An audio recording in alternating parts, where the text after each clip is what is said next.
Hi, my name is Thorin Goodkind, and I am a good and kind person that teaches chess. I'm here to inspire more women and girls to play chess since chess is a male dominated game.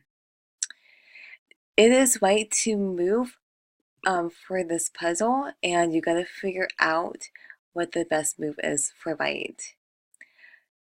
Take some time to think about it.